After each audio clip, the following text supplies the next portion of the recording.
my question is, which one or two economic decisions your government did not take which you regret the most, and which one or two economic decisions your government took which you regret the most?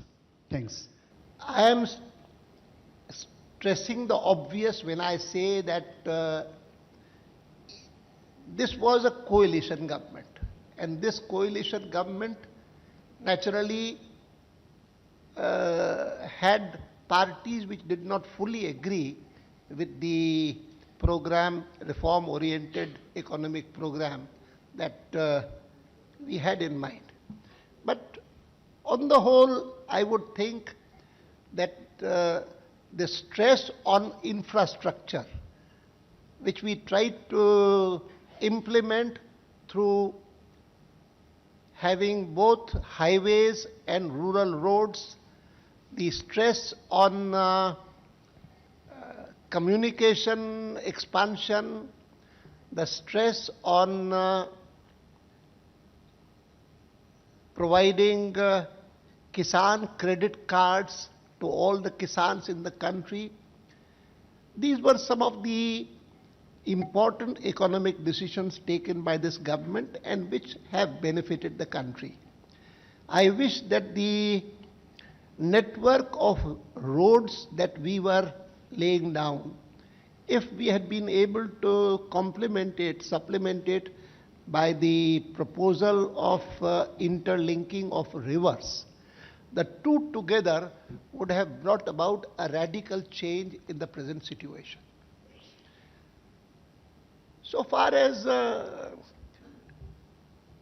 programs which we have not introduced as yet, we were not able to introduce, I have mentioned this interlinking of rivers that I do wish we could have started.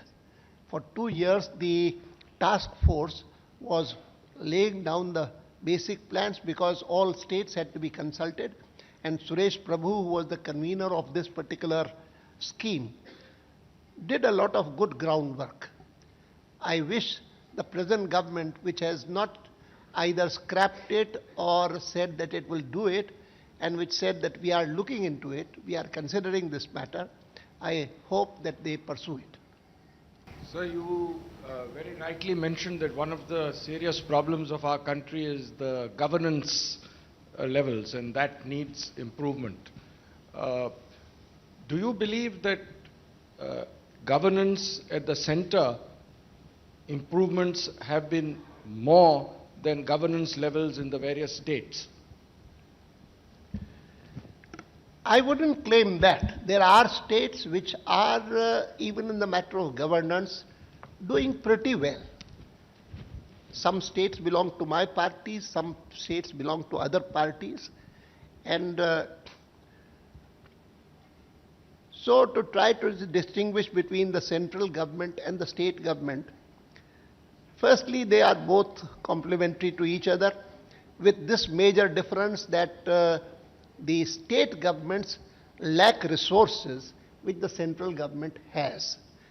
And I understand that the latest report of the Finance Commission has tried to rectify this imbalance. What the consequence will be for the central government is another matter. Already there are remarks being made which indicate that the central government would feel itself at a very great disadvantage. Perhaps the issue has to be looked in a different way, that the good politics will demand good economics. And to me, that seems to be a more relevant issue now, because people want infrastructure, they want support and so on. And one example which I would like to mention is that of Madhya Pradesh, where there was very good governance, but perhaps infrastructure was not good and the government lost. So this issue has to be absolutely looked at it upside down. But good economics and good politics, these two phrases were brought together really in the context of electoral failure, and which I have tried to explain. Good politics would require this, whatever happens, you may win an election or lose an election, you will not indulge in bad politics. You are right about Madhya Pradesh, that in Madhya Pradesh the problem really has been infrastructure. Sir, Jagjit Singh is my name. I'm a great admirer of Vajpayee ji and yourself. I was wondering whether boycotting the rail budget would mean good politics or bad economics, or which way? We are not boycotting the railway budget. We are participating in the debate. We will participate in the debate, express our views, except that during this period we were not present there when he read out the whole speech, which we will certainly get and examine it, so that it is not a boycott of the budget. Not. It is a protest walkout at the time he was reading a budget, principally because my colleague, my deputy leader in the House, in the opposition, he stood up to point out what had been assured by the government to the Supreme Court when the question of tainted ministers came up before the court in the course of a PIL. There's one aspect which one always wonders about. Every political party, including yours, sir, seems to be unanimous in sticking to two provenly bad economic decisions or laws. One are the rent control laws, which are prevalent in all the states. The other are the labor laws. Both are under the concurrent list, so no, states as well as center can legislate. No party can say that they have not had opportunities to reform these laws.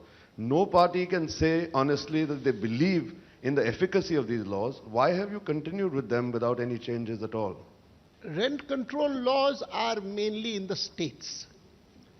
Labor laws, yes, and I think that my party also has expressed ourselves in favor of reforming labor laws, though we will be able to do it only if there is a consensus in Parliament, because laws can be changed only by Parliament. And the present UPA government, having combined itself with the left parties, let it come forth with the kind of proposals that they want to give. We'll certainly examine them with an open mind. I would like to quote the instance you quoted of Mr. Ramkaran Singh in Rajasthan, where he said 30% of the vote he gets because he belongs to a community, and the balance is the bandwagon effect where people feel that person is winning, so we need to vote for him. Was it the same case in this election where the election was in two stages, and by the time the first stage was over, the exit polls started indicating that the Congress is winning, and that resulted into the vote shifting to Congress? Was the gap resulted into the loss of BJP in this election? Thank you. Here in India, opinion polls and exit polls have not yet reached the stage where they are regarded as so credible as to influence the prospective voters so much. Let's see, that time can come. And there are countries in the world where opinion polls are not permitted for a specific period of time before the election date. So I have a two-pronged question, Mr. Advani, sir. Yeah.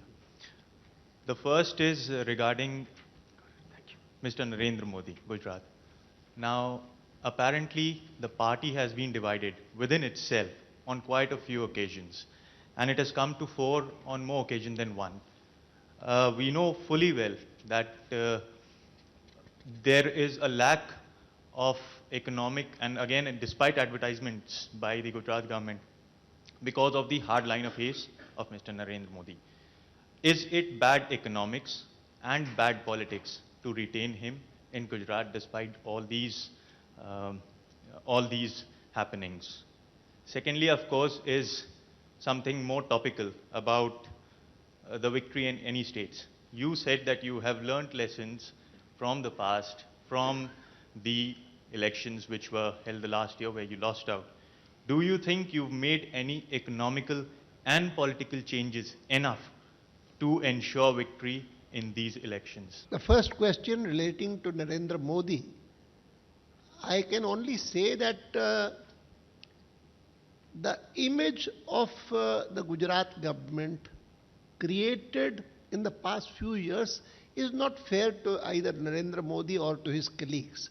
I was there only last month for a global investors conference, and the kind of enthusiasm I could see, for the first time, nearly 1 lakh crores were signed as investment for Gujarat. Now, this is something which cannot be described as bad economics. I've heard it from adversaries that the government is one of the most honest governments, free of corruption, that they have seen. And I had no reason to disbelieve them. And secondly, I would say that even on the issue of Muslim welfare, I was happy to note that this is among the states where the per capita income of the average Muslim is higher than in most states. All these are factors which really emphasize that very often the image of a person or a party or a government and the reality, there is a wide gulf. But whatever needs to be done so far as improving Gujarat is concerned, Narendra Modi himself is doing it. We will also be particular to see that Gujarat, which has been the target of criticism for various reasons for the last several years, that emerges in a different light altogether. Gujarat question was asked. The second question related to economic policies and political policies, which I think have harmed us, changing them. I do not think that there was anything major, any major shortcoming in the policies pronounced that led to the electoral setback. The electoral setback was for other reasons. And one of the other reasons was that every party, every government has a constituency which has certain expectations from that particular party when it is in government. Maybe we were not able to fulfill those expectations. Advani ji, if you just compare that in year 2000, that Florida, because of the Florida electoral vote, followed by a great economy in the Clinton era, Gore lost the election. And same way in 2004, bad economy, great deficit, and Bush won again. Just trying to think about it in similar manner, in your scenario, isn't it? It's a bad politics. Would you kindly repeat your question? Okay. Just comparing just 2000 election in US, where Gore lost by few votes in Florida, and because of that he lost election, which was that time great economy in the Clinton era. In 2004, if you look at it, it was bad economy in the sense of bad deficits. Still, Bush won it again. Now, just comparing your scenario, where great economy and you lost. So ultimately, the game plan is a politics. Don't you think so? We are comparing two great democracies in the world. Basically saying you lack good politics. So far as elections are concerned, Chawla ji has already quoted me saying that this was a shortcoming in our election, that we thought that we will win on this purely positive plank of our performance. When I mentioned this, the former US ambassador here, he had come here recently, he said that something similar was advised to President Bush there, and he did not accept it, and therefore he won. It was in a different context. The situation is totally different in America and in here, But this is certainly true that the people do expect to hear from us that this is something that you must not do. This is something that if they come back, this is how you will be harmed. I'm Edison Samraj. I would like to ask you, sir, was it your concept of Hindutva the major cause of the fall of your government? No, I don't think so. I don't think so. I don't agree with that at all. And our concept of Hindutva is something that has been defined by the Supreme Court of the country as being not the name of any religion or creed, but India's way of life. And having received this kind of endorsement from the Supreme Court itself, I do not see how that can be identified as being the cause of our setback. Particularly because during the election campaign, this was not any issue at all.